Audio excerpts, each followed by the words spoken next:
రోజంతా పనిచేశాను, కానీ మన బాబుకి ఇంటర్ ఫీజు 2 లక్షలు అంటున్నారు. ఎంత తెలివైన వాడో, చదవాలనుకుంటున్నాడు.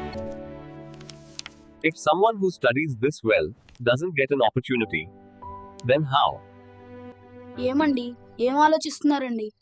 నా కొడుకు 10వ తరగతి పూర్తి చేశాడు. చాలా బాగా చదువుతాడు. శ్రీ నవోదయ జూనియర్ కాలేజీలో నవంబర్ 9న స్కాలర్షిప్ పరీక్ష ఉంది. ప్రతి కళకి ఆరంభం శ్రీ నవోదయ జూనియర్ కాలేజ్.